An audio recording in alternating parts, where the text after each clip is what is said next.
Well, China is pushing ahead into a cashless society. It's creating a new digital currency to replace paper money and coins. It will also give the Communist Party total knowledge of how the Chinese people are spending their money. And that opens the door for unprecedented government control. George Thomas has the story. The Chinese were the first in the world to invent paper money back in the 7th century. Now, more than 1,400 years later, China is again on the cusp of creating a new form of government currency that some say could pose a serious economic threat to America and the West. China is about to launch one of the most revolutionary financial projects in the world. They're not cryptocurrencies. They're not so-called stable coins. In effect, they are the national physical currency of a country, just represented in a digital form. Eric Bethel is the former U.S. executive director of the World Bank. Bitcoin near record highs, crossing 23,000. He says while the world fixates on private cryptocurrencies like Bitcoin, but the digital yuan isn't a payment system, it's actual money. Beijing is busy building a digital version of its own currency, the yuan, also known as the renminbi, to control its citizens and eventually threaten the dominance of the U.S. dollar. They pretty much created all of the building blocks that will allow a central bank digital currency to flourish. And Yahya Fanusi, a former economic and counterterrorism analyst in the CIA, says China's goal is to replace cash with a digital currency that's controlled by the communist government's central bank. China has said for a while that it expects to pretty much be a cashless society in the future.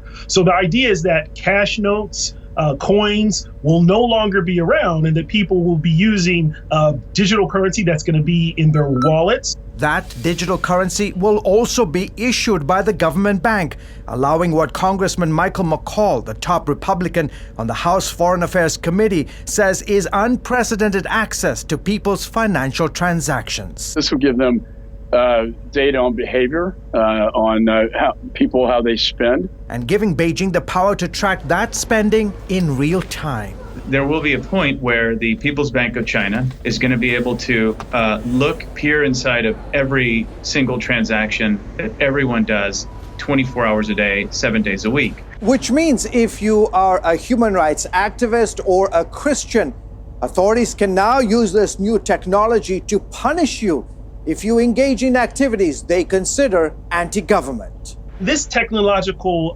ability is something that if you are a human rights activist or a Christian, authorities can now use this new technology to punish you if you engage in activities they consider anti-government. This technological ability is something that the government has never had before. It always had to go to companies to say, okay, cut off this person. Now, the Chinese government, I think, with sort of the proverbial flip of a switch, can make people fall in line by cutting off their access to money. Eventually, U.S. and other foreign companies doing business in China will be required to use the government's new digital currency payment system. There's a competitive issue. There are, I'd say, even cybersecurity issues, privacy issues. You're handing over your data to the Chinese Communist Party by participating in this digital currency system. The U.S. dollar is the world's dominant reserve currency. China's renminbi is number 8. Beijing's ambition is to eventually supplant the dollar's global dominance with the digital yuan. The big concern is internationally, especially for the U.S., is in the long term, this is an important step. This is what I would call a fintech, a financial technology development. And the issue is that China is thinking decades in advance. It's not thinking about the next 2 to 3 years, per se. In June, the communist government handed out more than $6 million worth of its digital currency to its citizens as part of a series of trials around the country. The first kicked off in Beijing, allowing residents there to use 2 government bank apps to test digital payments. China then plans to make its big digital currency splash at the 2022 Beijing Winter Olympics.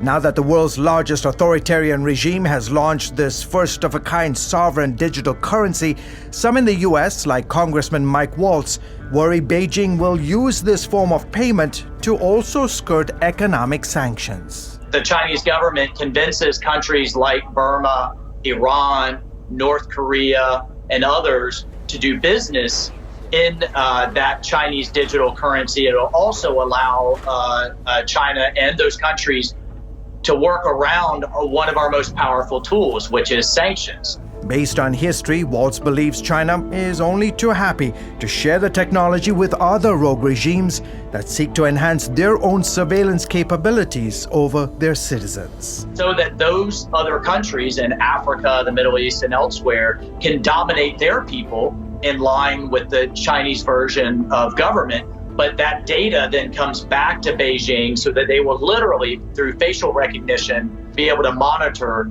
the globe. George Thomas, CBN News.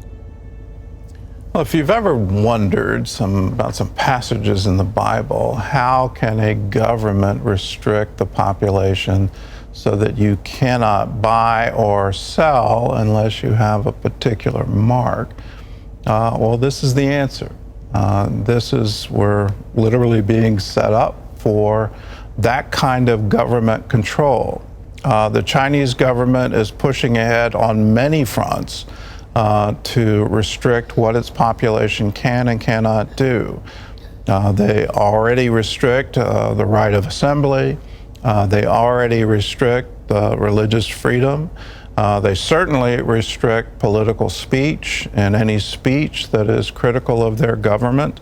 And the way they run things is definitely cracked down on. All you have to do is look at what's happened in Hong Kong over the past just 2 years, and you get a very clear picture of where they're going. But they want to control, and they're doing it right now with social media scoring, where if you don't score a particular way, you're not allowed to travel. That's already in place. But just imagine a government that if you step out of line, they can now turn off all your money and do it instantly. So you cannot buy or sell. You don't have the right in the marketplace to participate anymore. That's what digital currency allows a government to do. And if you think it's just going to happen in China, think again. The Federal Reserve already has a study group looking at a digital currency for the United States. Why are they doing that? Because they're afraid China will usurp the U.S. and become the world currency. That digital currency is taking over.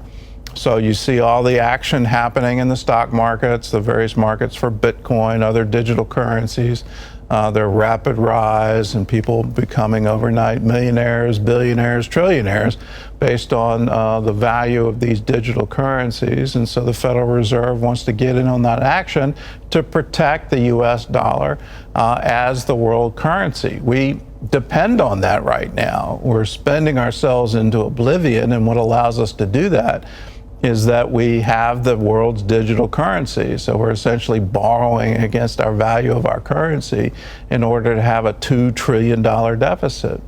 Well, that party has to come to an end at some point in time. China is waiting for that party to end, and they want to step on the world stage with digital currency. Unfortunately, at the end of that, you and I will now be subject to a government that may not agree with your opinions, may not agree with your religion, may not agree with the people you hang out with, and they would absolutely restrict your access to that digital currency in an effort to control you. That's how you get fulfillment of a Bible verse that says you can't buy or sell without a mark.